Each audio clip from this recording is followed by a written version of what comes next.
누가복음 23장 44절 47절 오늘 내 영을 아버지의 손에 맡기나이다. 내 영을 당신의 손에 맡기나이다.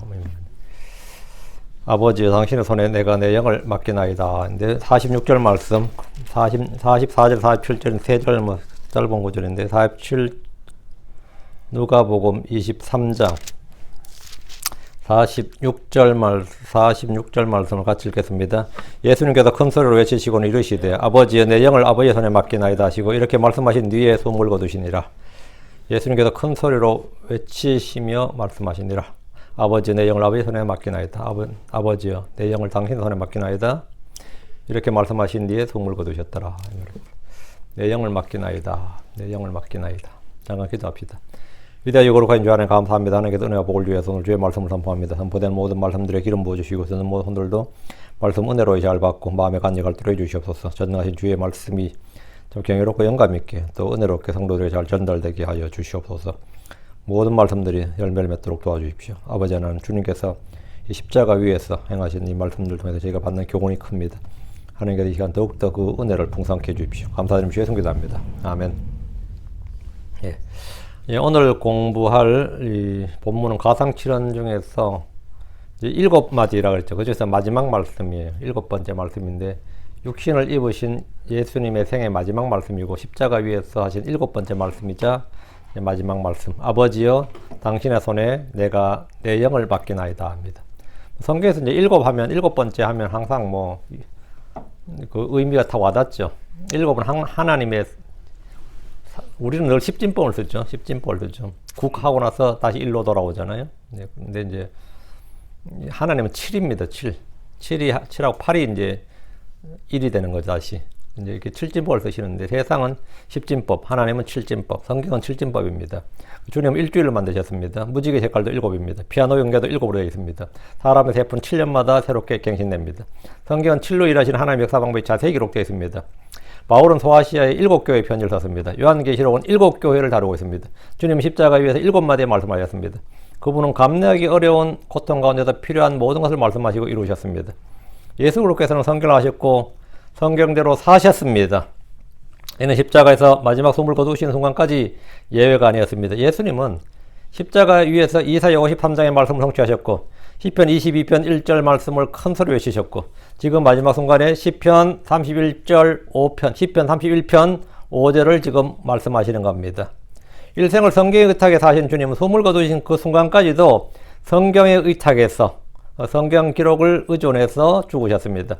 주님이 십자가에 못 박히신 날 하늘과 땅에 독특한 현상이 한 가지 일어났는데 이 자연현상이라고 보기엔 너무나 좀 초자연적인 그런 거죠.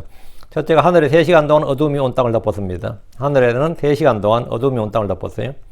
땅에는 큰 지진이 일어나서 무덤들이 갈라지고 성전 휘장 한가운데가 찢어졌습니다. 이런 매우 중요한 영적 의미를 지닌 사건입니다. 하나님께서 표적들을 통해서 그 의미를 계시할 때는 우리는 그 의미를 성경의 빛 아래 들고 나와서 자세히 연구하고 가르침을 받아야 됩니다. 자, 본문을 봅니다. 44절. 그리고 그때는 6시쯤이었으며 또 9시까지 어둠이 온 땅 위를 덮었더라. 정오부터 시작된 어둠은 예수님이 운명하시는 그 순간까지 3시간이나 지속되었습니다. 제가 전에 한국에 있을 때 저도 지금도 이거 기억나는데 아주 독특한 현상이었어요. 뉴스에도 많이 나오고 서울이 아니라 전국적인 현상이었던 것 같은데 그때 뉴스에 나온 게 따르면 오후 2시경에 짙은 비구름으로 인해 진짜 밤처럼 낮인데 오후 2시에 깜깜해져 버렸어요. 밤처럼. 그 완전 일대 혼란이었죠. 오후 2시에 갑자기 그냥 구름이 많이 끼어서 예를 들어 먹구름이 많이 끼어서 좀 어둡다가 아니라 밤처럼 깜깜해져 버린 거예요. 그때 상당히 많이 놀랐습니다. 사람들이 다. 저도 많이 놀랐고 자동차들은 전부 다 헤드라이트를 갑자기 켜야 됐고 갑자기 실내에는 전부 다 밤처럼 다 불을 다 갑자기 다 켜야 되는 그런 현상이었죠. 그런 일이 있었어요. 굉장히 잠시지만 불안에 막 들었습니다. 일식도 아니고 월식도 아닌데 대낮에 갑자기 어둠이 밤처럼 덮어버렸습니다. 6월절이 다가오는 날 3월 14일 낮에 주님이 십자가에 못 박힌 바로 그날 있었던 사건이었는데 짙은 구름에 의해서 그렇게 된 것인지 해와 달이 일시적으로 빛을 잃어버렸는지 그건 잘 모르는데 3시간 동안 그렇게 지속되었다. 이거. 10분, 20분도 아니고 3시간 동안 낮이 밤이 돼버린 거예요. 갑자기. 대낮이 밤이 돼버렸다고. 이건 전부 다 사람들이 깜짝 놀랄 일이죠. 욥기 36장 2절에 그분께서 구름들로 빛을 가리시며 중간에 있는 구름으로 그것이 빛을 내지 못하게 명령하시나니 했는데 바로 그 일이 그 시간에 있었던 겁니다. 사람들은 주님이 십자가에 못 박히던 날에 있었던 어둠에 대해서 무엇이라고 말하든 간에 모든 자연현상은 하나님의 주권 아래 놓여 있습니다. 욥기 28장 24절 26절에 그분께서 땅의 끝들까지 살피시고 온 하늘 아래를 보시며 바람들의 무게를 정하시고 물들을 대한 무게를 정하시느라 그분께서 비를 위하여 법령을 정하시고 천둥이 칠 때 번개를 위하여 길을 정하셨으니 여기 보면 온 하늘 아래를 보시며 바람들의 무게를 정하시고 했죠. 그러니까 기압에 이 바람의 무게가 있다는 것은 근대 과학이 발견한 겁니다. 성경 욥기에 바람의 무게가 있다 이거예요. 바람들의 무게를 정하시고 주님께서 정하신 무게대로 바람이 부는 겁니다. 바람의 양이나 세기나 이건 다 주님이 정하신 대로예요. 물들을 내어 무게를 정하시니라. 우리가 홍수에 비가 강우량이 얼마나 할 때도 하나님께서 물을 땅에 몇 톤 내려보내라. 이만큼 정한 대로 비가 떨어지는 거예요. 그분께서 비를 위하여 법령을 정하시고 비가 그냥 내리는 게 아니다 말이죠. 비를 위하여 법령을 정하시고 천둥이 칠 때 번개를 위하여 길을 정하셨으니 했으니까 번개 맞는 사람들은 운이 나쁜 게 아니라 주님이 정한 번개의 길에 있었던 거예요. 그죠? 그래서 죽은 거예요.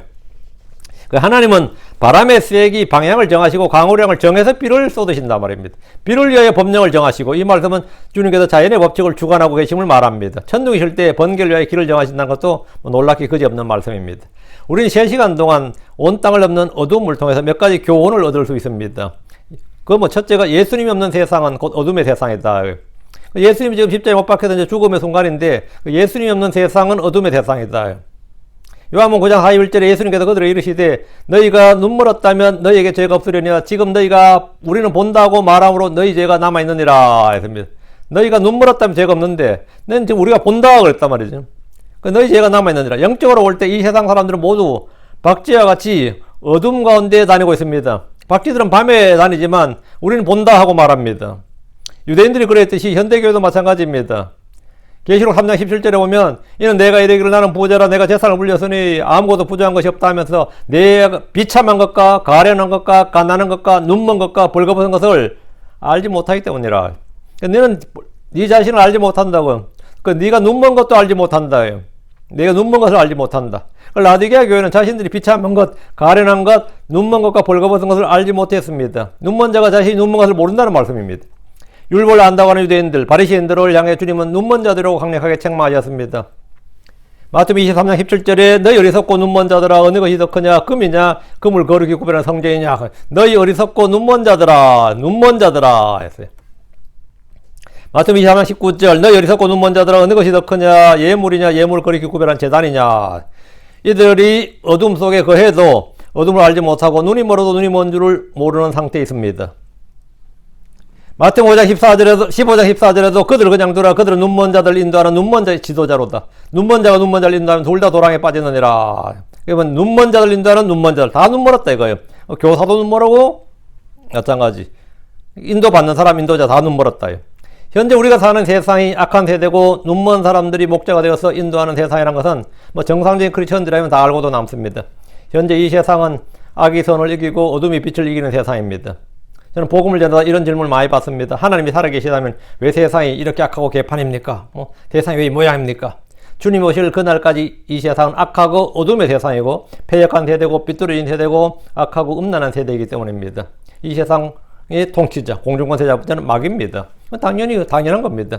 현재 이 세상의 통치자는 하나님이 아니라 마귀입니다. 둘째, 예수님 없는 사람의 마음과 행위는 어둠에 속한 겁니다. 에베소 5장 8절에 너희가 한때는 어둠이었으나 이제는 주 안에서 빛이니 빛의 자녀들로서 걸으라. 너희가 한때는 어둠이었으니 한때가 언제죠? 예수 믿기 전에는 너희가 어둠이었다고요. 예수 그리스도를 영접하기 전까지 누구나 예외 없이 어둠입니다. 어둠은 어둠의 일을 사랑하고 빛을 미워합니다. 어둠을 사랑하는 죄인들로 가득 찬 세상은 죄악이 가득 찰 그날을 하루하루 기다리고 있습니다. 죄악이 다 찰 그날에 하나님의 심판이 임할 겁니다.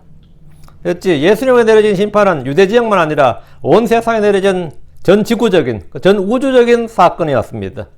예수 그리스도께서 죽으실 때 온 세상을 덮은 어둠은 예수 그리스도의 부활과 함께 모두 사라졌습니다. 믿는 이들의 마음 가운데 영광스러운 복음의 빛이 임했기 때문입니다. 복음은 어둠에 속한 사람들을 빛 가운데로 불러내는 하나님의 능력입니다.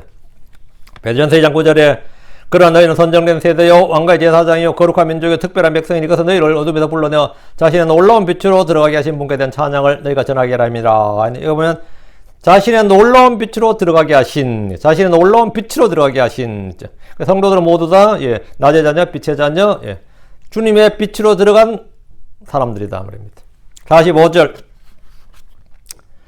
그리고 해가 어두워졌으며 또 성전의 휘장이 한가운데가 찢어졌더라. 성전의 휘장이 한가운데가 찢어졌더라. 십자가에 못 박힌 예수님은 의의 해입니다. 예수님께서 십자가에서 못 박히던 날 정오부터 오후 3시까지 구름이 빛을 가릴 뿐 아니라 해가 스스로 빛을 내지 않고 어두워졌습니다. 이는 십자가의 구속이 전 우주적인 사건이다. 온 우주적인 사건임을 다시 한번 보여주고 있습니다. 낮에 해의 색깔은 흰색입니다. 그러나 해가 질 무렵이 되면 해는 붉은 핏빛으로 변합니다. 이는 십자가에서 피 흘려 죽으신 예수 그리스도를 날마다 증거하는 역할을 합니다. 예수님이 죽으심으로 이 세상은 밤이 되었습니다. 해가 뜰 때 해가 붉습니다. 우린 대낮에 해가 보면 다 해가 붉다 그러지 않습니다. 희다 그러지. 빛이기 때문에 흰색입니다. 흰색으로 보입니다. 그래서 저녁이 되면 점점 붉어지고 이제 우리가 저녁 노을이라고 그러죠. 그때 완전히 빨간색으로 붉어집니다. 해가 뜰 때 해가 붉습니다. 주님의 재림 때 이 땅에는 많은 피가 흐를 겁니다. 주님, 의의 해가 떠오를 때도 이 땅에는 엄청난 피가 흐를 겁니다. 그래서 붉은 색이단 말이죠. 해가 지고 뜨는 것은 그분의 죽으심과 재림을 보여주고 증언해 주는 겁니다. 지금 이 사건은 출애굽기에 모세를 통해 이집트에 내린 어둠의 재앙을 연상케 합니다. 하나님은 파라오의 손에 이스라엘 백성을 구속하기 위해서 10가지 재앙을 내리셨는데 그 중에 9번째 재앙이 3일 동안 캄캄한 어둠을 내리셔서 서로를 알아보지 못하게 할 정도로 그래 캄캄한 흑암 가운데 있게 하셨습니다. 3일을.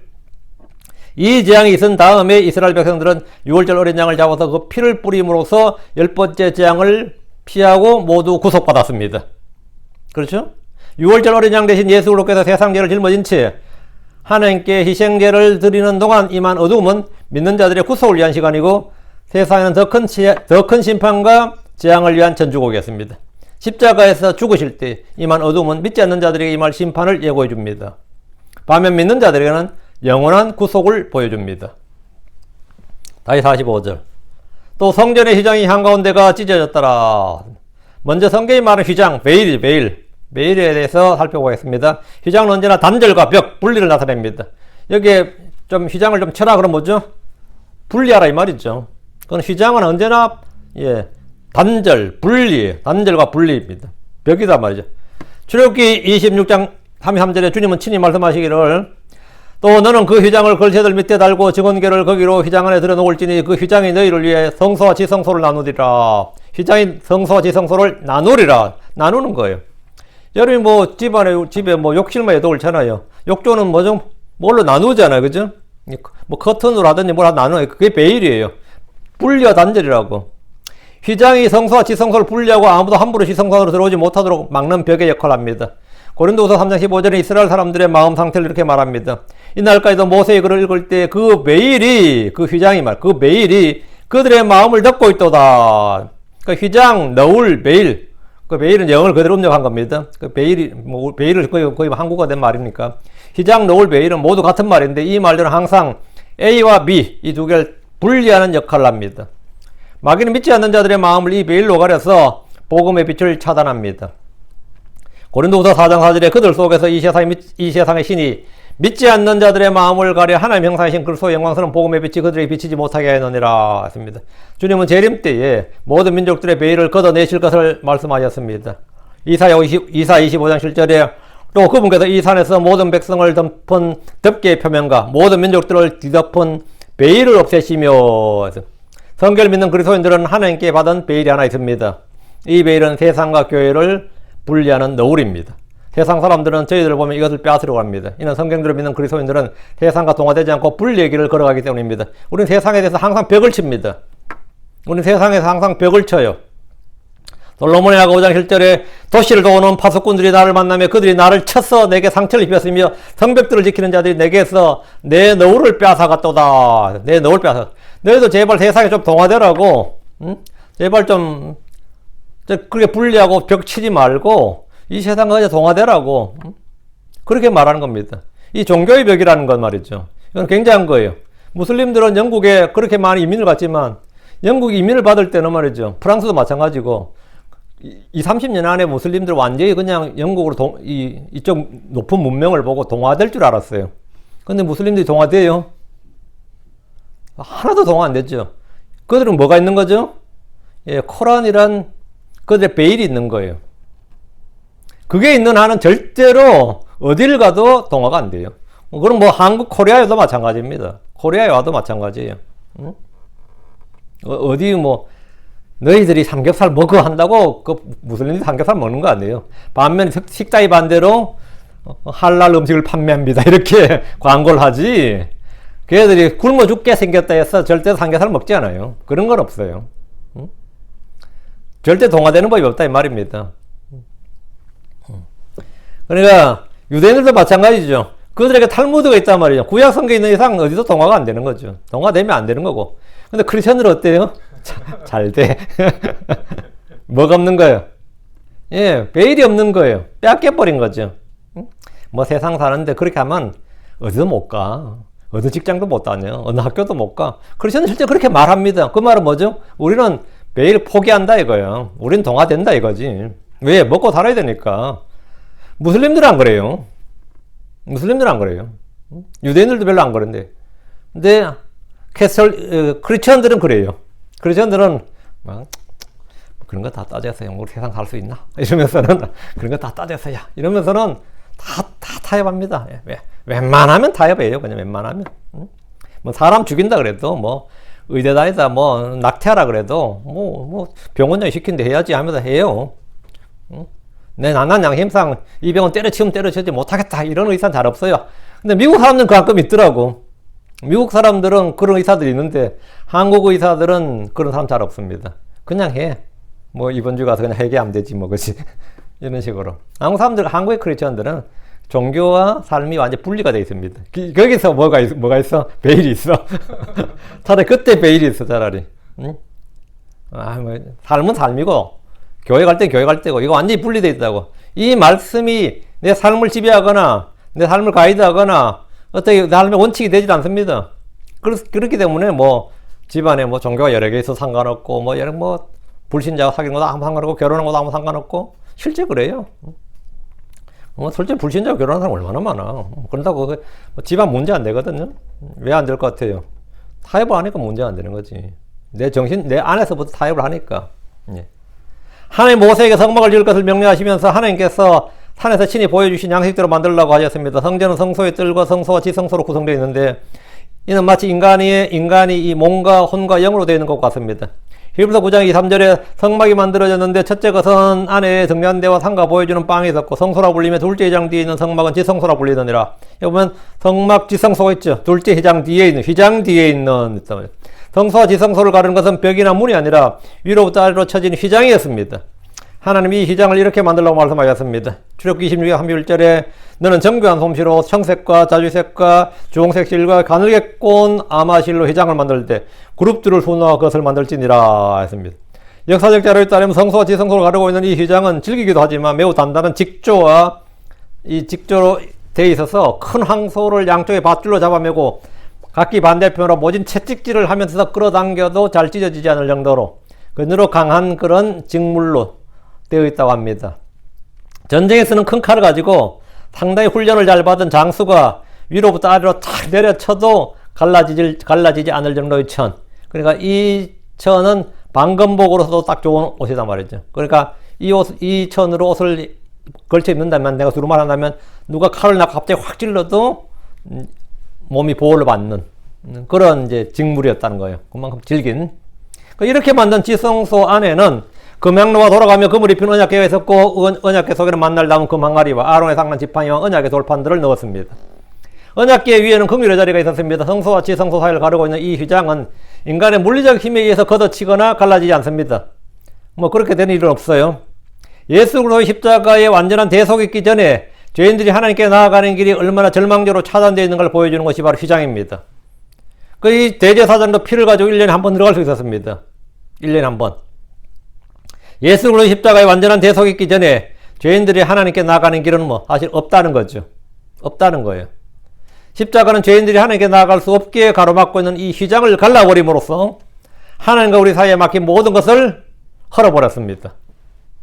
첫째 성막이라 불리는 성소에는 오직 레위지파의 제사장이 들어가서 하나님을 섬기는 일을 했죠. 그죠? 제사장들이. 둘째 성막인 지성소에는 1년에 단 한 번 대제사장만이 자기와 백성의 잘못을 속죄하는 피를 들고 들어갈 수 있었습니다. 지성소에 들어가는 대제사장 먼저 자신의 죄를 속한 후에 두려움과 떨림으로 휘장 안으로 들어갔습니다.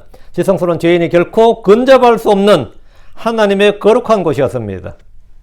해마다 대제사장은 피를 들고 지성소로 들어가서 속죄제를 지냈지만 이런 것들로는 아무도 완전하게 하지 못했습니다. 이 땅의 성막은 저 하늘의 것들의 그림자고 모형에 지나지 않았기 때문입니다. 자, 생각해 보십시오. 계속 반복되는 피 뿌리는 제사를 지니면서 그들이 가장 갈구하고 소원했던 것이 뭐겠습니까? 이거 언제 그만 이 일이 언제 그만되냐죠. 응? 아무리 소잡고 양 잡는 일이 뭐 그리 좋은 거겠어요. 응? 여러분이 생각할 때 그게 맨날 피 흘리는 일이 그게 할 만한 직업이에요? 맨날 피 보는 게? 사람이 할 짓이 아니지. 한국 사람들도 제일 나쁜 직업이 뭐라 그러세요? 백정이라 그랬죠. 예. 피를 흘리고 하는 거는 누가 그건 좋은 적이 아니에요. 근데 유대에서는 이거 제사장들이 일을 매일 해야 됩니다. 매일. 그들의 가장 갈급한 소원이 있다면 뭐겠어요? 이거 언제까지 해야 되냐지. 그것이 바로 단 한 번의 영원한 속죄였습니다. 단 한 번의 영원한 속죄. 위로는 대제사장들로부터 아래로 만백성에 이르기까지 간절히 바라고 소원을 한 가지 했다면 단번에 영원히 드리는 완전한 속죄 업물. 그래서 영원히 효력이 있고 단번에 영원히 드려지는 완전한 속죄 업물. 아벨로부터 피를 뿌려가며 죽어가던 그 예언자들이 증언했던 그 예언의 실체가 바로 예수 그리스도의 십자가의 구속이었습니다. 십자가는 수많은 대언자들이 피를 뿌려가며 증언했던 예언의 핵심입니다. 성경 말하기를 히브리 10장 3절 4절에 그러나 그 희생물들에는 해마다 죄들을 다시 생각나게 하는 것이 있나니 황소와 염소의 피가 죄들을 제거하는 것은 불가능하니라. 황소와 염소의 피는 죄를 제거하지 못한다고요. 구약의 율법에 따라 드리는 짐승의 피 흘림, 제사는 일시적으로 죄를 용서받는 기능을 했지만 죄들을 제거하지 못했습니다. 이것들은 모두 예수 그리스도의 십자가에서 완전한 속죄가 이루어질 때까지만 유효한 것들입니다. 히브리 10장 12절 오직 이 사람들은 죄들로 인한 한 희생물을 영원히 들이신 뒤에 하나님의 오른편에 앉으사 오직 이 사람은 누구? 사람의 아들 예수 그리스도죠. 오직 이 사람은 죄들로 인해 한 희생물을 영원히 들이신 뒤에 영원히 드렸다. 한 희생물을 영원히 드리셨다고요. 그리고 하나님의 오른편에 앉으셨다. 그 율법 아래서 누구도 제거하지 못했던 죄를 예수님께서 자신을 희생물로 드려서 제거하셨습니다. 영원히 제거하셨다. 그 말은 다시는 반복할 필요가 없다는 말입니다. 히브리 10장 26절에 우리가 진리에 관한 지식을 받은 뒤에 고의로 죄를 지으면 다시는 죄들로 인한 희생물이 남아있지 않냐고. 근데 예수의 십자가는 죄를 제거한 십자가입니다. 예수님 십자가 위에서 죽으실 때 성소와 지성소를 가르고 있는 휘장 한 것들을 찢어버리심으로써 이 땅에 있는 성전의 기능이 모두 끝났음을 선포하셨습니다. 이제 지성소로 들어가는 길이 활짝 열린 거죠. 이제 더 이상 죄들로 인해 누구도 성소나 지성소로 들어갈 필요가 없습니다. 십자가에서 죽으신 예수 그리스도와 그분의 피는 단번에 영원히 죄를 제거하는 완전한 속죄의 제물이었기 때문입니다.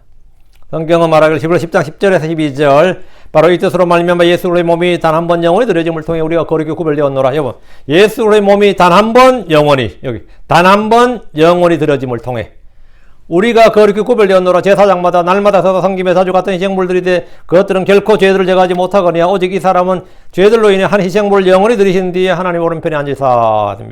성전의 휘장이 한가운데가 찢어진 사건은 구약이 종결되고 신약이 시작되었음을 선언합니다. 모세를 통해 세웠던 율법의 세대가 종결되고 은혜의 세대가 도래했음을 선언한 겁니다.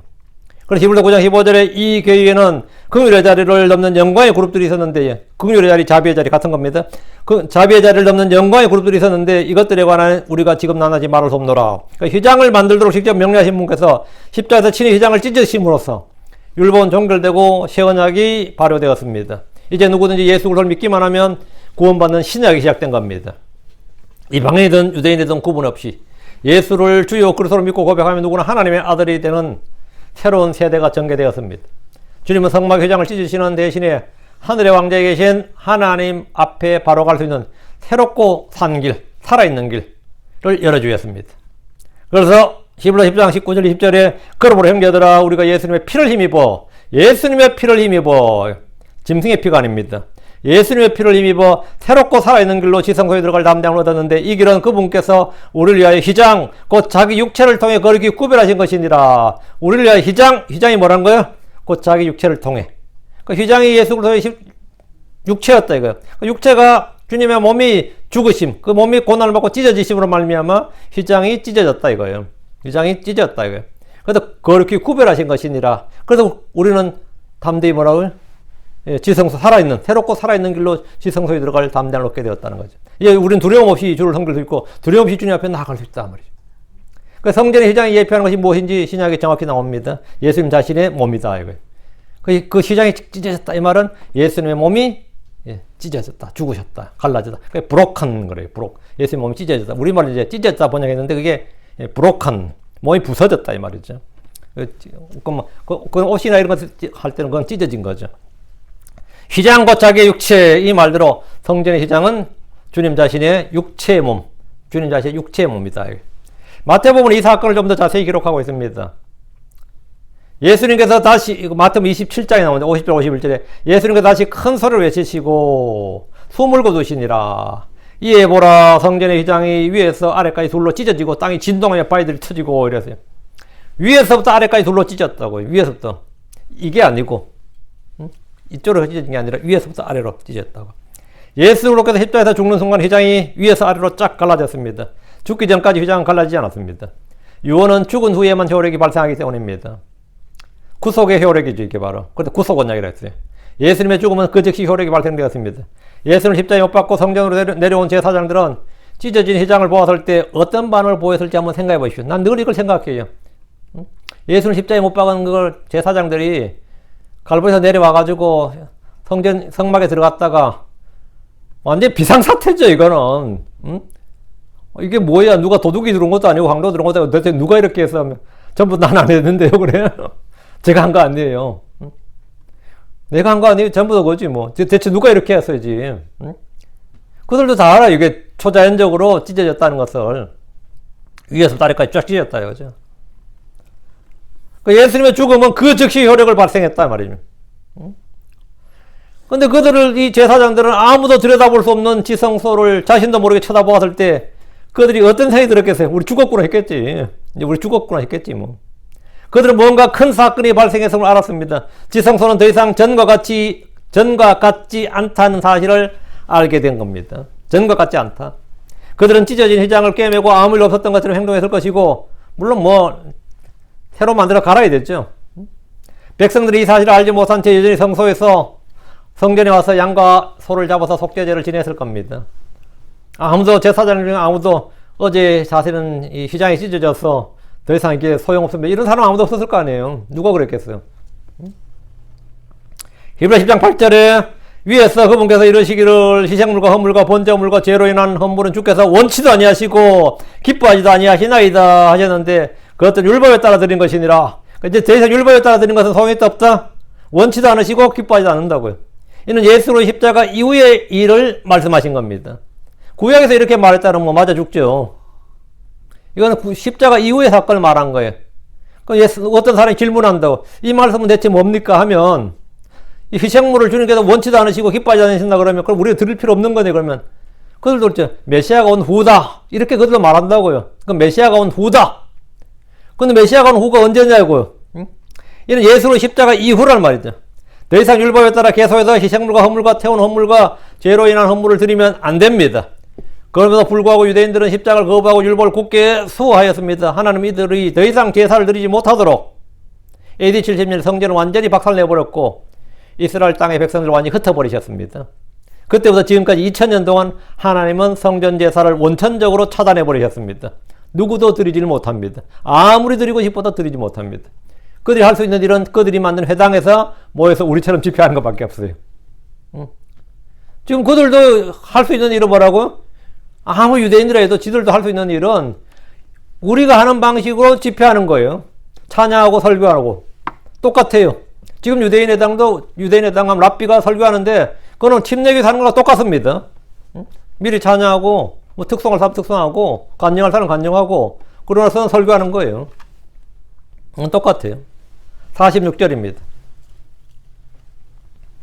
그리고 예수님께서 큰 소리를 외치셨으며 그분께서 말씀하시기를 아버지여 당신의 손에 내가 내 영을 맡기나이다. 그리고 이렇게 말씀하시고 그분께서 숨을 거두셨더라. 이 짧은 기도 속에서 우리 몇 가지 귀한 진리들을 배웁니다. 이제 잠시 후면 예수님의 몸은 아리마다 요셉이 마련해 놓은 무덤에 묻힐 겁니다. 혼은 땅 아래 지옥으로 갈 것입니다. 영은 아버지께로 갑니다. 이는 사람이 영혼 육으로 이루어진 존재라는 사실을 분명하게 보여줍니다. 성경이 없다면 결코 알 수 없는 진리입니다. 우리는 우리 자신이 죽을 때 나의 몸이 어디로 가는지, 나의 영과 혼이 어디로 가는지 다 알고 있습니다. 나의 몸은 무덤으로 가거나 화장을 하거나 그런 것은 모두 살아있는 사람들이 처리할 겁니다. 고이 묻어주면 좋은데 귀찮다고 태워버린다고. 안 그래요? 보통 태워버리잖아. 난 그냥 묻어줬으면 좋겠는데 뭐 썩나 뭐 타나 뭐 그게 그거지 뭐. 내 집이 뭐 내가 살던 집이면 내가 떠난 집을 누가 태우더니 뭐 묻든지 그건 상관없는 거지. 뭐 묻으면 벌레들이 먹고 그죠? 태우면 벌레들한테 좀 혼내요. 이 자연으로 돌아가면 벌레들이 먹고 나무가 하고 이것도 무기물이거든 몸도. 혼이 떠나고 나면. 예.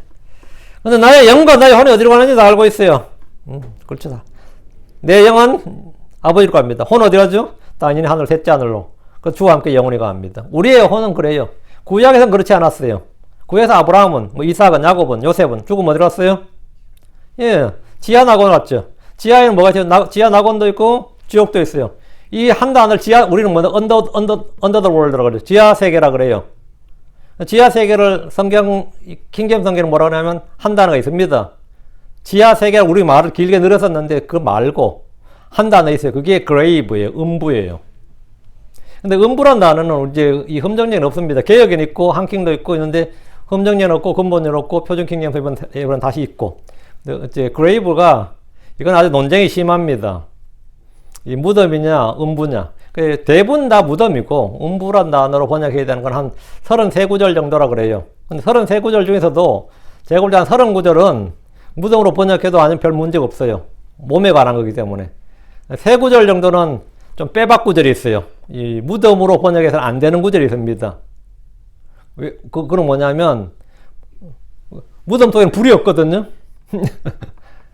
무덤은 불이 없다고. 저도 이게 전에부터 저한테도 질문을 여러 사람이 했는데 아무리 봐도 내가 봐도 이게 무덤 같지 않습니다. 근데 흠정제는 무덤이라고 번역했는데 무덤인 것 같지는 않습니다 하는 분들이 있었어요. 그럼 우리는 이제 구약 성경에서 이 사람들이 죽으면 그 영과 혼이 가는 곳 하면 영은 당연히 구약 성경에도 하나님께 아버지께 왔어요. 혼이 어디로 갔냐면 지하 세계로 왔다 이렇게 말해요. 지하 세계로 왔는데 선한 사람은 아브라함의 낙원으로, 악한 사람은 지옥으로. 한 단어를 뭐라고요? 음부로 이렇게 했다 그죠. 이제 근데 한국말로 더 좋은 말이 있으면 좋겠어요. 그런데 지하 세계로 이렇게 하면 조금 두 단어가 되기도 하지만 의미가 좀 그 해설같이 되죠. 그게 지하 세계는 잔혹한 이런 좀 이상하잖아요. 그것도. 그러니까 그거는 새로운 단어를 하나 찾아내든지 만들든지 어떻게 가려 있는데 지금까지 써오던 단어는 음부예요. 개혁부터 써오던 한국 사람 100년 이상 써오던 단어는 음부예요. 그러다가 이 흠정에서 사라졌던 단어예요. 근데 음부가 완전히 사라질 수 있는 단어 같지는 않습니다. 예. 하여튼 그렇다 하고 그 연옥이라는 건 아예 성격이 없으니까 그건 뭐 해당 사항이 없고요. 그 음부가 연옥이 아니라 그건 전혀 아닙니다. 음부와 연옥은 전혀 다른 개념입니다. 그 캐톨릭에 나온 음부는 그냥 지하 세계에 있는 낙원과 지옥을 합쳐서 한마디로 음부예요. 그 지하 세계란 뜻이에요. 그 뭐 하늘과 지옥 중간 단계 그런 게 아니고 연옥하고는 전혀 다른 겁니다. 그런 연옥이나 성경 자체에 나오지도 않는 말이고 이 grave란 단어는 두 가지 뜻이 있다 이 말이에요. 그냥 순수한 무덤이라는 뜻이 있고 예 그런 뜻이 있다 이거. 우리가 어쨌든 죽으면 우리 몸이 어디 가는지는 뭐 내가 알 수 없어요. 산 사람들이 처리할 겁니다. 묻든지 태우든지 뭐 어떻게 하겠지. 그러나 혼은 결코 잠들지 않습니다. 연옥으로 가지 않습니다. 이 우주의 구천을 헤매지도 않습니다. 동식물로 다시 태어나 환생을 하는 것도 아닙니다. 구원받았다면 그 혼은 하나님께로 갑니다. 구원받지 못했다면 그 혼은 어디 간다? 지옥으로 갑니다. 지금 이 신약 시대는 그래요. 뭐 음부로 가는 거 그런 건 없어요. 예수님은 아버지가 자신의 영을 부탁했습니다. 이는 자신이 죽어서 가는 곳을 정확하게 알고 있었음을 보여줍니다. 예수님은 자신의 몸이 어디에 묻힐지 죽으면서 자신의 혼이 어디로 가는지 정확히 알고 계셨습니다. 마태복음 12장 40절에 요나가 밤낮으로 사흘 동안 고래 뱃속에 있었던 것 같이 사람의 아들도 밤낮으로 사흘 동안 땅의 심장부에 있으리라 했습니다. 이거면 땅의 심장부에 있으리라. 땅의 심장부에 뭐가 있어요? 예, 지옥도 있고 아브라함의 품도 있지. 주님은 죽은 후에 자신이 어떻게 될지 정확히 아셨습니다. 우리 역시 우리가 죽은 후에 어디로 갈지 어떻게 될지 확실히 알고 있습니다. 여러분이 어디로 가는지 정확히 압니까? 이 짧은 기도 속에 주님은 자신의 믿음을 보여주셨습니다. 주님은 평생을 하나님의 말씀을 믿는 믿음 가운데 사셨습니다. 죽음의 순간에도 그 믿음은 조금도 흔들리지 않았습니다. 주님은 죽고 나서 자신이 부활하실 것과 자신의 영광이 부활한 몸에 다시 들어갈 것을 아셨습니다. 시편 31편 5절의 앞부분을 인용하실 때 이미 뒷부분의 성취를 바라보고 계신 거예요. 시편 31편 5절에 주의 손에 내 영을 맡기나이다. 오 주 진리 하나님이여 주께서 나를 구속하셨나이다. 주께서 나를 내 영을 맡긴다. 주께서 나를 구속하셨다. 이거 몸의 구속을 말하는 겁니다. 그래서 주님 부활한다는 걸 믿었다 이 말이에요. 사람은 아무도 자신의 혼을 붙들어둘 수 없습니다. 죽음을 이길 장사는 아무도 없습니다. 죽을 때 하나님께서 우리의 영과 혼을 주님께서 맡으시는 겁니다. 그럼 내가 주님께 내 영을 맡기나이다, 내 혼을 위탁하나이다 하려면 어떻게 된 거죠? 그분의 아들 예수 그리스도를 영접해야 됩니다. 진실로 마음 가운데 예수 그리스도를 영접했다면 죽는 순간에 주님과 같은 기도를 드릴 수 있을 겁니다. 아버지여 내 영을 아버지의 손에 맡기나이다. 이렇게. 예수 그리스도께서 십자가에서 죽으시는 순간에도 영원한 생명이 있음을 증언하셨습니다. 단지 육신의 죽음과 함께 모든 것이 끝이라면 어떻게 아버지 손에 자신의 영을 의탁할 수 있겠습니까? 이 육신의 죽음이 끝이라면 예수님의 죽음은 나에게 아무런 소용이 없습니다. 예수님 마지막 죽는 순간에 인간이 어떻게 죽어야 되는지를 보여주신 겁니다. 어떻게 죽어야 된다고요? 예. 아버지여 내 영을 아버지의 손에 맡기나이다. 이렇게. 여러분의 돈 어디에 맡겨요? 은행에 맡깁니까? 왜 은행에 맡기죠? 그건 안 떼인다고 생각하니까 맡기는 거예요. 북한의 탈북자들이 그러잖아요. 돈을 맡겨놨더니 맨날 당을 위해서 썼다면서 돈을 안 주는 거예요. 북한은 은행이 마비가 돼버린 거죠. 왜? 떼일 돈을 누가 은행에 맡겨요? 그 사람들이 탈북에 가서 주고, 남한에 정착금을 주거든요? 몇 천만 원 줘요. 그러니까 6개월 동안 교육을 시킵니다. 하남원에서. 은행 가서는 이렇게 해야 되고 한데. 근데 남한에 가서 맨 TV 보니까 당이 많아. 민주당도 있고, 정의당도 있고. 야, 노동당 하나에도 그렇게 뜯긴데, 남한 당이 이렇게 많으니까 우리가 얼마나 뜯길까? 이런 생각이 들고. 그것도 한 사람당 경찰 하나가 붙어요. 적응할 때까지. 그리고 그걸 남한 사회생활 인도해준다고 안내해 주는데, 돈을 갖고 오라 그래서, 경찰 갖고 오라 그래서 은행에 직접 데려가서 해주면요. 그 다음날 찾아가는 사람 수두룩하다잖아요. 이놈들이 내 껍데기 먹으려고 경찰까지 동원해가지고 은행에 맡긴다고. 왜? 은행에 대한 신뢰가 한 번도 생성이 된 적이 없었기 때문에 그런단 말이죠. 근데 보통 정상적인 국가에서 정상적인 시민들은 은행에 맡기죠. 물론 자기 금고에 소방하면 됐겠지만 보통 부정한 돈 아닌다 하면 보통 은행에 맡기죠. 예, 은행에 맡긴다고 해서 그 맡긴다는 뜻은 뭐죠? 은행에 맡겼다고 해서 그런 은행 거로 생각하는 사람은 아무도 없죠. 내 거라고 생각하지. 내 거 맡겼다는 말은 내 거로 생각하지 남의 거로 생각하면 맡길 수가 없는 거지. 아버지여 내 영을 아버지 손에 맡기나이다 할 때 이 맡기나이다가 뭔지 알겠죠? 맡기나이다. 여러분들 일도 어쩌잖아요. 어떤 일을 해요? 맡기잖아요. 이거 좀 해달라고. 맡길 때 어떻게 생각하죠? 믿고 맡기는 거지. 근데 맡겨놨는데 안 했어. 그럼 진짜 황당하지. 이놈을 맡길 수가 없네. 그러면 끝나는 거예요. 그 신뢰관계가 깨지는 거예요. 일을 좀 맡겼더니만, 몇 번 해봤더니만, 이건 얘한테는 일을 맡길 수가 없네. 그러면, 그건 전혀, 제가 하는 거예요. 맡길 수가 없네. 근데 내가 내 영을 아버지 손에 맡기나이다. 이건 뭐죠? 신뢰의 결과. 이건 신뢰의 결과예요. 십자가는 아버지 하나님과 친밀한 교제를 가능하게 하는 힘이란 사실입니다. 십자가를 지지 않는 누구도 이처럼 복된 기도를 드릴 수 없습니다.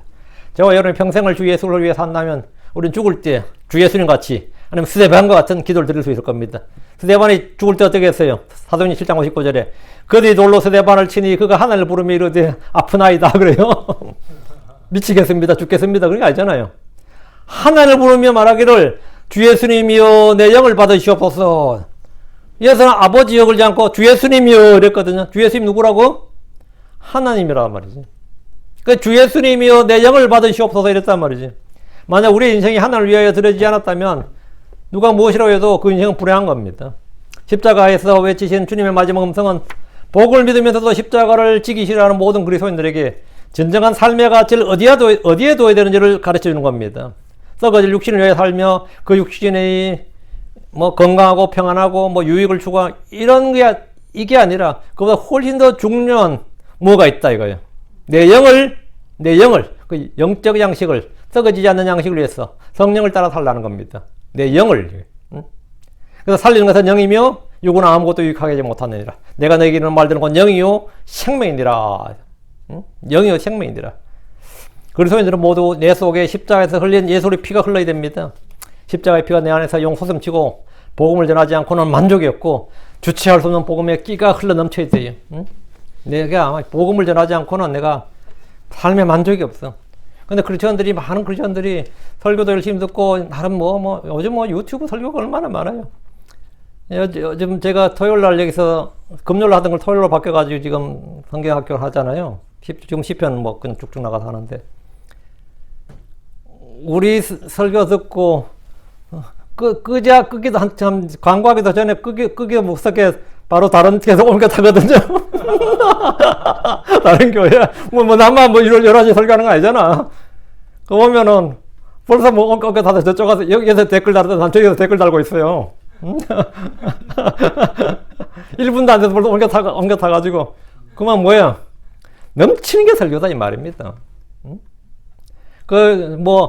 우리야 토요일 얼마나 간다. 찬송가 한 곡만 부르고 설교만 다 하고 짜기 때문에 비교적 짧다고. 다른 교회들은 앞에 광고하고 하고 하는 게 길잖아요. 우리 설교 끝나고 다른 설교 반 이상 들을 수 있는 거야. 그러니까 두 탕 뛰었다는 거지. 그렇게 설교를 많이 들을 수 있어요. 그뿐만이에요. 끝나면 지금 수만 편을 들을 수 있습니다. 듣기만 하면. 시간이 없어서 못 듣는 거지. 근데 그 만족이 있어요, 솔직히. 여름에 그렇게 많이 들으면 만족이 있어요. 길을 갈아줄 선생들 많이 둔다고 해도 솔직히 나중에 질립니다. 제가 그걸 알아요. 왜? 제가 수천 편을 들었습니다. 여러분 생각할 때 내가 조영기 목사 설교 들었을 것 같은데 안 들었을 것 같아요. 많이 들었습니다. 이 양반은 어떻게 하는 거 해가지고 조영기, 김홍도, 장경동 이런 설교 안 들었을 것 같아요. 수천 편 들어요. 하루에 10편 이상 듣는 적도 많아요. 그런다고 내가 설교 늘었느냐? 안 늘었어. 건질 게 없어. 그래서 그나마 제일 나은 게 장경동이었어. 웃기긴 하잖아. 장경동 목사 살아계신데 내가 그런 말 하면 안 되지. 정신 나간 사람은 아니고, 그건 좀 심했고, 코미디언이에요, 거의. 개콘보다 웃겨. 난 그러는 사람 없으니까. 그래도 많은 크리스천들 웃겨주니까 좋죠. 웃을 일이 없는데, 그죠? 웃을 일이 없는데, 교회 와서도 웃을 수 있으니까, 그 정도도 은사는 은사야. 어쨌든 간에 지금은 넘치는 게 설교입니다, 솔직히. 그 설교 홍수지. 근데 그게 그렇게 만족이, 여러분 해보면 알겠지만, 마치 밖에서 진리대로 외식을 해보면 어떨 것 같아요? 집밥이 그립다지 근데 설교 아무리 들어도 소용없습니다. 결국 돌아오는 건 뭐다? 성경 본문이에요. 설교 다 필요 없어요. 나중에 해보면 결국은 돌아온 게 10년, 20년 하면 성경 본문 빼고 아무것도 안 남습니다. 성경 본문이에요, 진짜로. 제 자신도 그래요. 지금 제가 설교를 아무것도 안 듣거든요. 누구 것도. 성경 본문밖에 없어요. 성경 본문밖에 없어요. 성경 본문만 남아. 진짜, 여러분, 이건, 아닌 사람 그냥 경험해보면 알아요. 성경 본문으로 다 돌아오게 되어 있습니다. 성경 본문만 남아요. 실제로. 내가 어떻게 그렇게 많은 설교를 듣고도 내한테 채워지지 않느냐 하면, 그건 여러분 채울 수 있는 인스턴트 식품 같은 겁니다. 그건 채워질 수가 없어요. 근데 가장 중요한 것은 뭐냐 하면, 내 안에 주의 영이 충만해야 되는데, 말씀이 영이요 생명이라고 그랬잖아요. 이 원액 그대로, 그대로, 이 로 데이터야. 이 킹덤 성경 자체가. 이 그대로가 여러분 마음속에 있어야 됩니다. 이 그대로가. 이 설교로 정화된 게 들어온 게 아니라, 이건 그냥 보조예요. 이것을 그냥 그렇구나 정도로만 받아들이고, 이 자체에 들어가야 되는 거예요. 이 설교, 저한테 지금 1시간짜리 들었어요. 그러고 나서는 여러분은 딱 이 본문 이 세 절만 여러분 마음속에 딱 들어가면 돼. 나머지 다 잊어버려 상관없다고. 이 세 구절만 여러분 마음속에 딱 들어가면, 이게 그런 의미로구나 하고만 그건 됐어, 우리. 끝이야. 그거 잘 들어가도록 이거 하는 거예요. 이 본문 잘 들어가도록. 다른 거 아무 소용없어요. 그 본문 자체가 여러분 마음속에 딱 정착돼야지 여러분은 말씀이 힘이 생깁니다. 말씀에서 오는 힘이 생기고, 지금까지 만족이 없었다는데, 진짜 이 만족이 생겨요. 만족이 생긴다고. 예수의 십자가를 바라보십시오. 세상을 향한 그분의 사랑이 내 안에 용솟음치고, 죄인들 향한 연민이 넘치게 될 겁니다. 십자가를 지지 않고도 여러분은 교회에서 많은 걸 할 수 있고, 어느 정도 가시적인 성과를 거둘 수 있을 겁니다. 그러나 그런 것들은 오래 지속되질 않습니다. 만약 가시적인 성과가 없다면 곧바로 포기해버릴 겁니다. 누가 인정해주지 않고 하면 내가 뭐하려고 여기 가서 이런 고생하냐 이런 생각이 들 겁니다. 그러나 이 주님으로부터 온 사랑, 주님으로부터 온 어떤 이 위로부터 난 뭔가 그것이 내 속에 있으면 사람의 인정이나 평판은 아무런 관계 없습니다. 아무런 관계 없어요. 제가 사람들이 어떤 사람 막 나한테 걱정해요. 사람도 없고 하면 저분이 계속 목회할 수 있을까? 내가 뭐한테 사람들 뭐 하면 계속 할 수 있을까? 전혀 개의치 않습니다. 왜 개의치 않는 것 같아요? 꼴통이라서? 뭐 그런 면도 있겠지. 전혀 개의치 않는 건 뭐냐? 내 원천이 사람에서 난 게 아니기 때문입니다. 하나님에서 난 거기 때문에 아무렇지도 않는 겁니다. 아무렇지도 하나님에서 난 거기 때문에 그래요. 여러분도 마찬가지입니다. 내 안에 하나님에서 난 사랑, 하나님에서 온 뭐 믿음, 하나님에서 온 뭐에 있든 뭐든 다. 그래야지 세상에서 뭐 핍박을 받든 오해를 받든 누명을 쓰든 뭐 인정을 안 해주든 오히려 뭐 잘한다고 했던 게 욕을 먹든 그걸 개의치 않고 계속할 수 있는 겁니다. 지속 가능성이 어디서 나느냐예요. 근데 이 사람에서 난 것들은 사람이 인정받지 못하면 도저히 못합니다. 더러워서 못하고요. 열받아서 못하고 이래서 못하고 저래서 못해. 하나에서 난 것만이 지속됩니다. 하나에서 난 것만. 그래서 고린도서 5장 13, 14절에 우리가 만일 미쳐서도 그것은 하나님을 향한 것이요 정신이 온전해도 그것은 너희를 위한 것이니 이는 그리스도의 사랑이 우리를 강권하기 때문이니라. 이 강권하기 때문이라 이게 뭐죠? 그리스도의 사랑이 우리를 강권하기 때문이라고. 그리스도의 사랑이 내가 왜 계속 이렇게 하느냐? 사람이 있어도 설교하고 없어도 설교하고 한 명 놓고도 하고 두 명 놓고도 하고 100명 나한테 별 관계가 없는 게 왜 그런 것 같아요? 예. 그래서의 사랑이 내 안에 넘치는 거예요. 그래서 사랑이 우리를 강권하는 것입니다. 하나님 말씀이 내 안에서 역사하는 거지. 예수님 어쨌든 이 기도를 하신 후에 숨을 거두셨습니다. 그분은 충만한 때가 되어서 여자에서 사시고 때가 이르셔서 십자가에서 고난을 받으시고 죽으심으로 육신을 입고 이 땅에서 하셔야 할 모든 사역을 끝마치셨습니다. 그래서 it is finished 한 거예요. 그러나 그분의 사역이 끝난 건 아닙니다. 그분의 사역은 지금도 계속되고 있습니다. 주님은 죽으신 후에 지옥에 갇혀서도 죽어있는 자들에게 복을 선포하셨고 감옥에 있는 형제에게도 말씀을 선포하셨고 주님의 사역은 지금도 앞으로도 계속됩니다. 그래서 그 지하에 있는 혼들을 끌고 또 위로 올라가셨죠. 지금도 주님은 우리를 위해서 중보하고 계십니다. 우린 저 하늘에서 우리를 위해서 일하신 주님을 뵙고 그분과 함께 영원히 거할 것입니다.